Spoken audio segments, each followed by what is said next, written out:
Olá, queridos. Sejam todos bem-vindos e bem-vindas ao nosso pré-ENEM de cada dia. Eu me chamo Alexandre, sou professor de Geografia e hoje nós vamos falar sobre as organizações internacionais. Nós vamos começar a falar sobre as organizações internacionais, obviamente começando pela maior de todas, a mais conhecida de todas, que é a ONU, Organização das Nações Unidas. Aí na nossa tela aparece para vocês o símbolo, né? A bandeira da Organização das Nações Unidas, que representa uma projeção azimutal, ou seja, o mundo visto de cima para baixo. De acordo com quem projetou essa bandeira, o significado vem relacionado a representar todos os continentes, né, os 6 continentes, que é basicamente o que a estrutura da ONU almeja chegar com as suas ações. Né? A ONU, a Organização das Nações Unidas, ela é muito conhecida, né? Ela aparece muito nos jornais, a gente ouve muito falar sobre ela, mas pouca gente conhece a sua estrutura, né, a fundo. E é justamente sobre isso que nós vamos falar, porque a ONU é um dos assuntos bastante presentes no Exame Nacional do Ensino Médio, em vestibulares e em concursos públicos, certo? Enfim, a ONU ela foi fundada no dia 24/10/45, e ela é basicamente caracterizada por 2 de seus braços principais, que são a Assembleia Geral e o Conselho de Segurança. A Assembleia Geral, eu não sei se vocês já viram ou já ouviram falar, né? Ela sempre aparece nos jornais, ela acontece todos os anos, ela dura basicamente 2 semanas. E o primeiro país a discursar na Assembleia Geral é sempre o Brasil. Não sei se vocês já prestaram atenção nisso, mas é essa a principal característica. O primeiro é sempre o Brasil, o segundo é os Estados Unidos. Como uma espécie de cortesia, né? Já que ela foi fundada pelos Estados Unidos, e nos Estados Unidos o Brasil, né, que também pleiteia uma das cadeiras cativas no Conselho de Segurança. Falando em Conselho de Segurança, o Conselho de Segurança da ONU, que é responsável, né, por reunir 15 países para discutirem questões relacionadas a conflitos, né, discutirem se vão interferir em conflitos, já que o principal objetivo da Organização das Nações Unidas é justamente almejar a paz e a segurança mundial. Então, esse Conselho de Segurança serve basicamente para isso. É a reunião de 15 países. Dentre esses 15 países, essas 15 cadeiras, 5 delas são cadeiras fixas e as outras 10 são cadeiras rotativas. O que é que significa isso?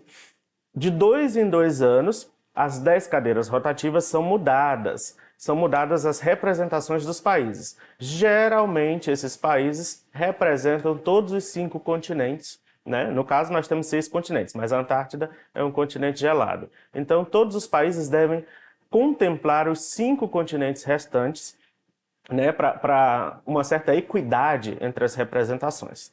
As 5 cadeiras fixas, digamos assim, que a gente chama na ONU, são aquelas cadeiras que nunca mudam. São os 5 principais países que tomam as decisões gerais. E nós vamos falar sobre eles daqui a pouco. Mas são eles: Rússia, Estados Unidos, Reino Unido, China e França. Esses 5 países possuem as chamadas cadeiras cativas, certo? A ONU, ela acredita, né, ela almeja, como eu já falei, a paz e a segurança mundial. Mas quando a gente fala em paz e segurança mundial, a gente pensa o quê? Em conflitos, né? Em mediar conflitos, acabar com guerras. Só que a gente sabe, ou pelo menos deveria saber, que paz e segurança não significa só isso, né? Paz, por exemplo, a gente tem paz quando a gente está sem dinheiro? A gente tem paz quando a gente está em crise econômica?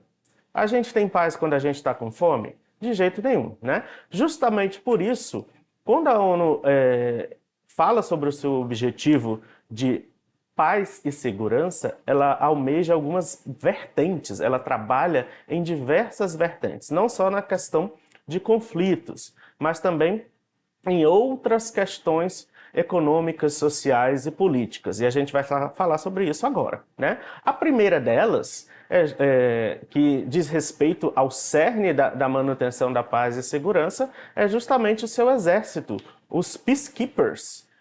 Em tradução literal, seriam os mantenedores da paz, que são o seu exército dos boina azul, como estão aí sendo mostrados nas fotos na tela. Olha aí, ó.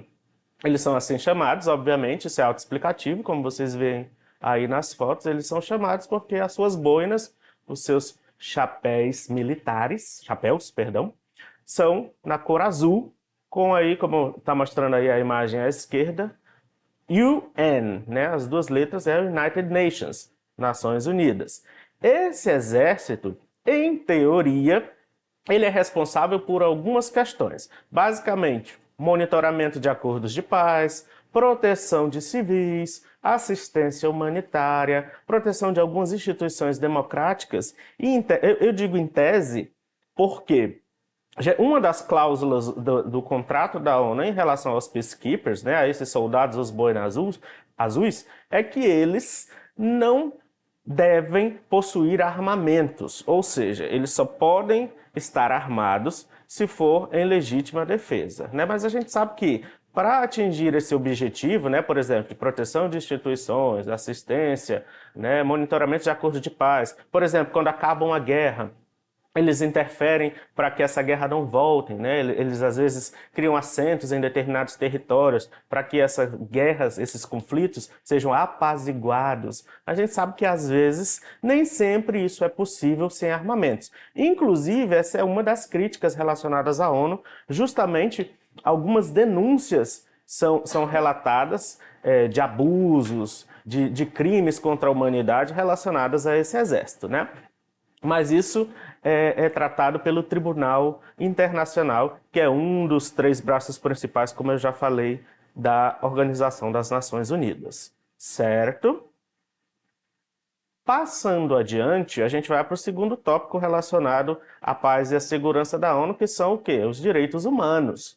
A ONU, uma das principais vertentes da ONU é justamente trabalhar com a questão dos direitos humanos, principalmente desde a fundação da Declaração Universal dos Direitos Humanos, né, que serviu e serve até hoje como base para diversas constituições de diversos países, inclusive a brasileira. Por exemplo, quando você ouve falar que todo ser humano é igual perante a lei, isso não vem do nada, né? Isso é uma das frases, uma das parafrases, digamos assim, isso foi parafraseado da Declaração Universal dos Direitos Humanos, que consta aí na nossa tela, como vocês estão vendo, olha aí, ó. É esse documento aí que foi feito pela ONU, né, foi assinado pelos 193 países que fazem parte da ONU. Esse documento possui 30 artigos, e esses 30 artigos estão relacionados à questão de direitos humanos, como segurança, direito à liberdade e etc, etc. Certo? Passando para o nosso terceiro tópico relacionado à ONU, a gente não pode deixar de falar de desenvolvimento econômico. Esse desenvolvimento econômico está relacionado não só a crises econômicas, como a metas, por exemplo, de sustentabilidade, de erradicação da fome, da miséria e etc. Nós temos, por exemplo, uma meta que foi criada, aliás, metas que foram criadas a partir do ano de 2015 e que estão aí propensas, né, num prazo até o ano de 2030, elas estão aí aparecendo na sua tela, né? A erradicação da fome, como eu já falei, são 17 metas, que são as metas globais da ONU até o presente momento, né? Que estão relacionadas aos direitos básicos, socioculturais e emocionais do ser humano, como estão mostrados aí na nossa tela, certo? Então a ONU, ela, como eu já disse e repito, ela não atua só na mediação de conflitos, ela atua com diversos tentáculos, né, na nossa sociedade contemporânea. Nosso próximo tópico é justamente a assistência humanitária, né? Nós temos aí na nossa imagem, nas imagens que aparecem na tela, alguns países que são beneficiados com essa assistência humanitária da ONU. Temos aí a escavação de poços, por exemplo, na Mauritânia, né, que é um país que sofre, às vezes, com escassez de água. Enfim, a assistência humanitária da ONU, que é um dos vários tentáculos na nossa sociedade contemporânea, nós temos aí imagens na tela aí de países como a Mauritânia, o Sudão, o Paquistão, que são beneficiados com essa assistência humanitária. Nós vemos aí na Mauritânia, por exemplo, a escavação de poços, né, porque é um país que sofre bastante com a escassez de água. Nós vemos aí no Sudão um dos trabalhos da FAO, que é um dos braços da ONU relacionados à alimentação e à agricultura, né, à erradicação da fome. Vemos logo abaixo imagem também relacionada à água no Paquistão. A gente sabe que ali os países do Oriente Médio, eles sofrem bastante com essa escassez de água, são países de clima árido. Então a ONU atua também, né, com essas vertentes, né, com essas características, não só nesses países, como também em outros, né, se a gente parar para pesquisar. E claro, a gente não podia deixar de falar do meio ambiente, né, das COPs, dos encontros mundiais relacionados à sustentabilidade e às relações com o meio ambiente. Nós temos aí imagens da última COP, da COP27, que aconteceu no ano de 2022. As conferências do meio ambiente da ONU, elas começaram basicamente no ano de 1972, com a primeira delas, que foi a Conferência de Estocolmo, na Suécia. A partir de então, várias metas globais foram potencializadas, foram incentivadas para que os países, por exemplo, deixassem de emitir ou diminuíssem a emissão de gases estufa, ou para que a relação do homem com o meio ambiente melhorasse, né? Já que os países mais industrializados são grandes responsáveis pelo aumento da temperatura no nosso planetinha Terra.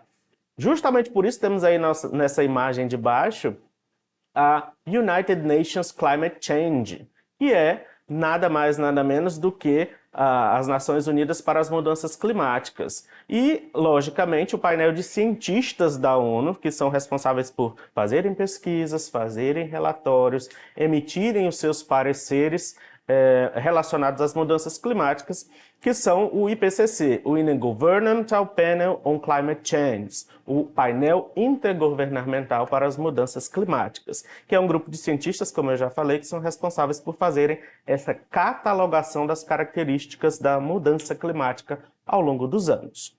Certo? Aí, mudando de tópico, né, a gente já sabe que a ONU ela atua em vários braços, em várias vertentes, em vários tentáculos. É importante também a gente saber, né, a gente voltar para essa estrutura da ONU. Nós temos aí a Assembleia Geral, né, mais uma vez a foto da Assembleia Geral. Logo abaixo nós temos as bandeiras dos 5 países que representam as cadeiras cativas do Conselho de Segurança, como eu já falei, Estados Unidos, Reino Unido, França, Rússia e China, né? E nós temos do lado dessa foto, do lado direito, nós temos aí a foto do Tribunal Internacional. O que é o Tribunal Internacional da ONU? Ele é responsável por julgar os crimes contra a humanidade, sejam eles crimes de guerra, crimes governamentais, enfim. A ONU, com seus 193 países, ela é responsável por julgar e condenar ou não as denúncias que são feitas pelos países ao longo dos anos, certo?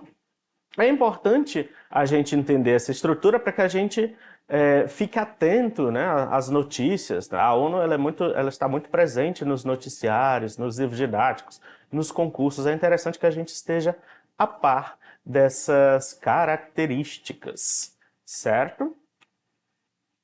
Aí nós temos as agências especializadas, inclusive uma delas eu até já falei sobre, né, que é a Food and Agriculture Organization of the United Nations, as Nações Unidas de Organização para a Alimentação e a Agricultura, que é a FAO. Lembra que eu disse para ela, falei sobre ela, disse que ela atua em alguns países da África, do Oriente Médio, relacionados à agricultura e à alimentação das pessoas? Exatamente. Nós temos aí, próximo a ela também, a United Nations Educational, Scientific and Cultural Organization, que nada mais é do que a UNESCO.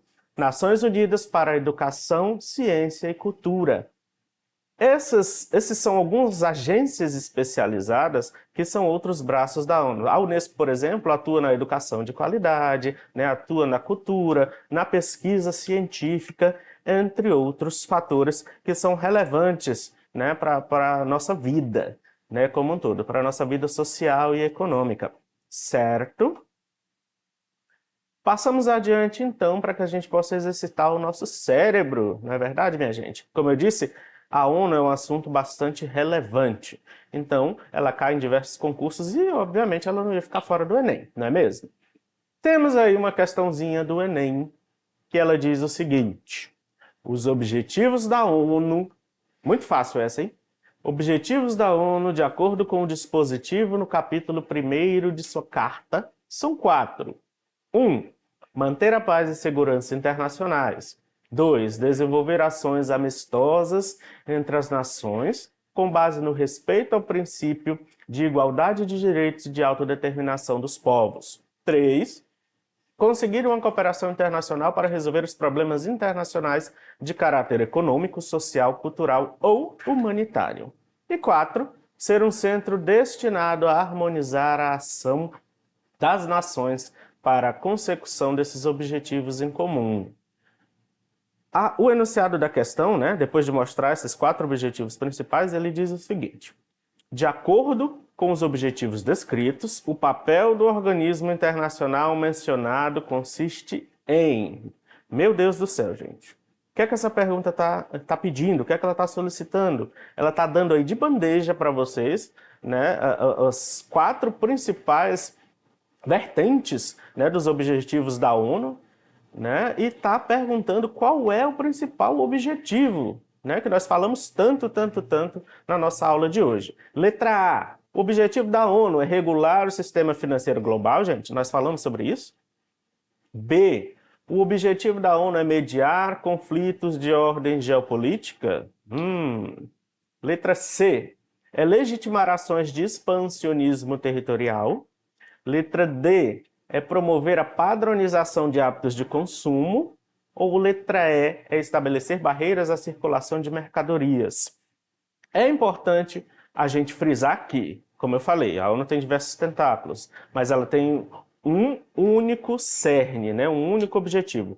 Todos os seus tentáculos estão relacionados a este mesmo objetivo.